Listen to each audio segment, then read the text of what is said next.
नमस्कार। रेडियो रिमझिम से प्रस्तुत है स्थानीय हालचाल। पहले मुख्य हालचाल। थावे महोत्सव की तैयारी को लेकर की गई बैठक। किन्नर समुदाय ने भी फाइलेरिया रोधी दवा का किया सेवन। 20,000 में किशोरी का कर दिया गया था सौदा। पुलिस और लोगों की सक्रियता से बचाई गई जान। राष्ट्रीय लोक अदालत को लेकर की गई बैठक। बैंकर्स संवेदीकरण कार्यशाला का हुआ आयोजन। स्थानीय हालचाल के इस अंक के साथ मैं अनिकेत मिश्र। अब हालचाल विस्तार से।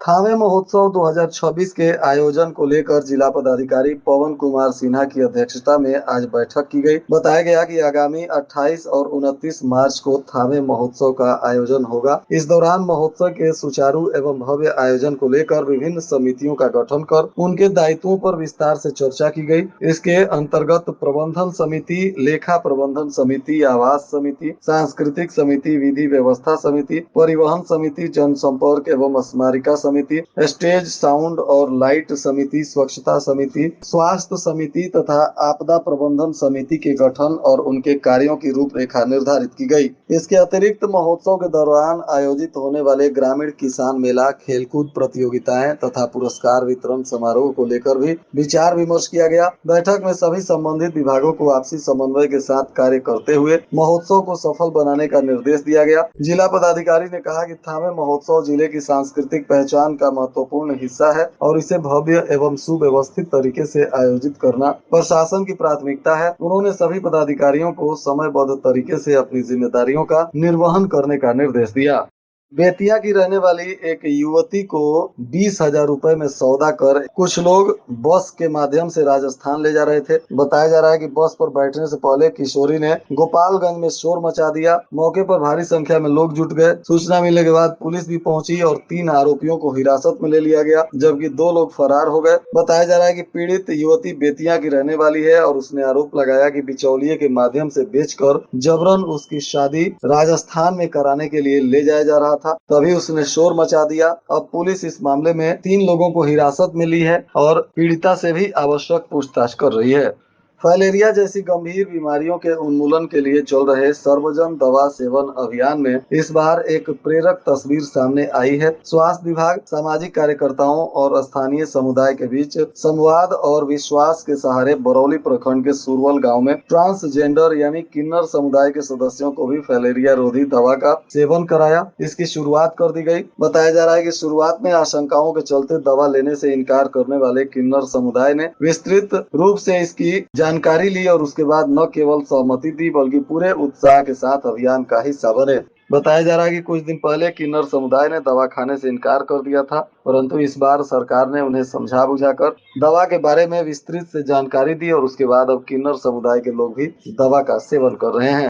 14 मार्च को व्यवहार न्यायालय परिसर में आयोजित होने वाले राष्ट्रीय लोक अदालत की सफलता को लेकर आज जिला एवं सत्र न्यायाधीश गीता गुप्ता के निर्देश पर जिला विधिक सेवा प्राधिकार के सचिव अनूप कुमार उपाध्याय द्वारा एसएमसीटी वादों के चिन्हित करने से संबंधित अग्रेसर कार्रवाई की गई। बीमा कंपनी के अधिवक्तागण और दावाकर्ता के अधिवक्तागण के साथ जिला विधिक सेवा प्राधिकार के सचिव ने बैठक की। बैठक में उपस्थित प्रतिभागियों से न्यायालयों में लंबित एमएसीटी के निष्पादन योग्य संभावित वादों पर चर्चा की गई और इसकी एक सूची तैयार की गई तथा अगली बैठक में उक्त वादों पर पक्षकारों से और बीमा कंपनी से वार्ता कर वादों को तैयार करते हुए उसके निष्पादन को लेकर आवश्यक रणनीति बनाई गई।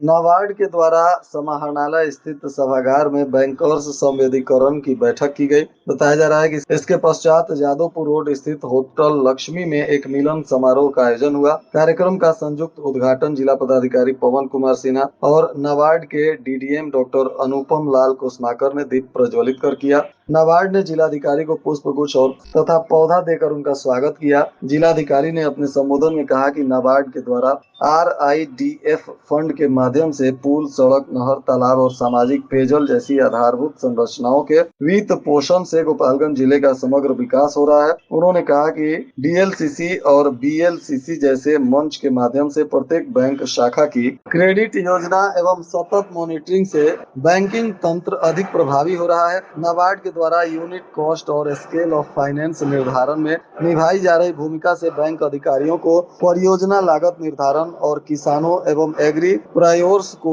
ऋण स्वीकृति में सुविधा मिल रही है। उन्होंने पैक्स कंप्यूटरीकरण और एफपीओ गठन में नाबार्ड की सराहनीय भूमिका का उल्लेख किया। डीएम ने बताया कि ग्रामीण युवाओं एवं किसानों को नाबार्ड के नैब स्किल, एमईडीपी, एलईडीपी, सीएटी कार्यक्रम तथा आरसेटी को कैपेक्स सहयोग के माध्यम से प्रशिक्षण भी दिया जा रहा है, जो जिले के लिए गौरव की बात है। श्रम संसाधन और प्रवासी श्रमिक कल्याण विभाग ने धावा दल के माध्यम से बरहिमा में एक बाल श्रमिक को विमुक्त कराया है। बताया जा रहा है कि गुप्त सूचना के आधार पर बरहिमा के डीके स्वीट में धावा दल ने छापेमारी की और यहां प्रवर्तन अधिकारी सिधवलिया तथा थामे के साथ मिलकर एक बाल श्रमिक को विमुक्त कराया गया। साथ ही अब संस्थान पर प्राथमिकी दर्ज कर विधिक कार्रवाई भी की जाएगी। इधर उत्पाद विभाग की पुलिस ने विवेक और पिंटू राय को जलालपुर रेलवे ढाला के पास से शराब के साथ गिरफ्तार किया। बताया जा रहा है कि इनके पास से रोमियो राजा की 16 लीटर शराब मिली है। वहीं बंटी यादव को भी शराब के साथ उत्पाद पुलिस ने पकड़ा है। यह कार्रवाई भी जलालपुर कुर्म टोला में की गई। बंटी यादव माझा के देवापुर का रहने वाला है और इसके पास से भी 17 लीटर विदेशी शराब मिली है।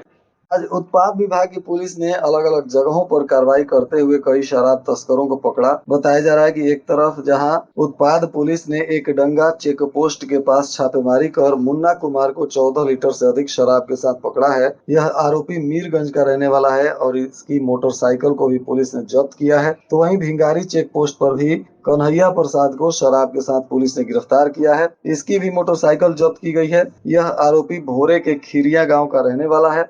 आज बैंक अधिकारियों के साथ भी एक बैठक हुई, जिसकी अध्यक्षता जिला पदाधिकारी ने की। इस महत्वपूर्ण बैठक का उद्देश्य बैंकिंग क्षेत्र से जुड़े अधिकारियों को ग्रामीण विकास, कृषि वित्त पोषण और वित्तीय समावेशन में संबंधित विभिन्न योजनाओं के प्रति संवेदनशील बनाना था, ताकि जिले में योजनाओं का प्रभावी क्रियान्वयन सुनिश्चित किया जा सके। बैठक में जिला पदाधिकारी ने कहा कि ग्रामीण विकास और कृषि आधारित अर्थव्यवस्था को मजबूत करने में बैंकों की भूमिका अत्यंत महत्वपूर्ण है। उन्होंने अधिकारियों से अपील की कि सरकार की योजनाओं को जन जन तक पहुंचाने में जो आवश्यक कदम उठाने हैं वह समय से उठाते हुए योजनाओं का लाभ जन जन तक पहुंचाने का काम करें। आज उत्पाद विभाग की पुलिस ने अलग अलग जगहों से पकड़े गए कुल 14 वाहनों को नीलाम किया। इनमें कुछ वाहन उत्तर प्रदेश के थे तो कुछ बिहार राज्य के वाहन थे। इन सभी वाहनों को आज नीलामी जिला पंचायत संसाधन केंद्र में की गई, जहां उत्पाद अधीक्षक के नेतृत्व में वाहनों को नीलाम किया गया। मुचका गांव थाना की पुलिस ने भी 53 लीटर से अधिक विदेशी शराब के साथ एक आरोपी को गिरफ्तार किया है और इसकी भी मोटरसाइकिल जब्त की गई है। बताया जा रहा है कि जादवपुर थाना की पुलिस ने गुप्त सूचना के आधार पर वाहन जांच करते हुए भगवानपुर की ओर से आ रही बांध पर इस शराब तस्कर को पकड़ा। यह 53 लीटर से अधिक विदेशी शराब मोटरसाइकिल से लेकर आ रहा था। पकड़ा गया आरोपी गुलाब सहनी है। यह बिशंभरपुर थाना क्षेत्र का रहने वाला बताया जा रहा है और विकास सहनी का पुत्र है। इसकी गाड़ी को जब्त कर पुलिस ने इसे उत्पाद अधिनियम के तहत आज न्यायिक हिरासत में भेज दिया। माझा थाना की पुलिस ने एक मामले में फरार चल रहे आरोपी मुकेश कुमार को गिरफ्तार किया है। यह आरोपी माझागढ़ थाना क्षेत्र के भैंसिया का रहने वाला बलिस्टर यादव का पुत्र है। इस पर पॉक्सो एक्ट में मामला 2025 में दर्ज किया गया था और तभी से यह फरार चल रहा था। अब गुप्त सूचना के आधार पर पुलिस ने इस पॉक्सो एक्ट के आरोपी को गिरफ्तार कर लिया और इसे पूछताछ के बाद आज न्यायिक हिरासत में भेज दिया गया।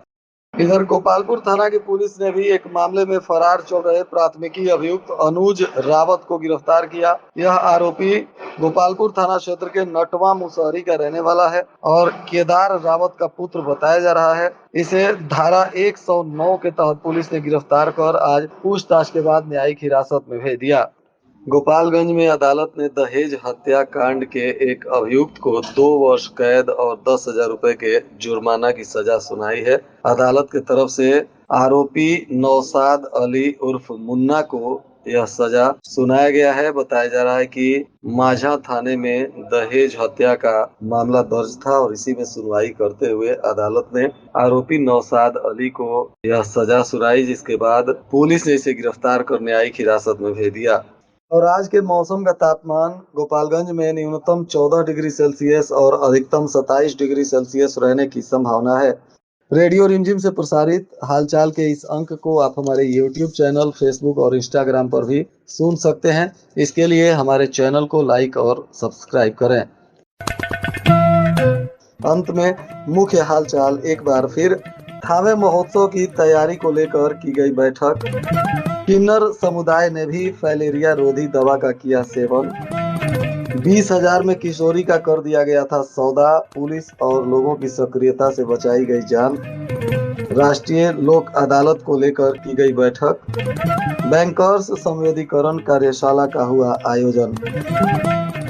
इसके साथ ही रेडियो रिमझिम से प्रसारित स्थानीय हालचाल का यह अंक समाप्त हुआ। नमस्कार।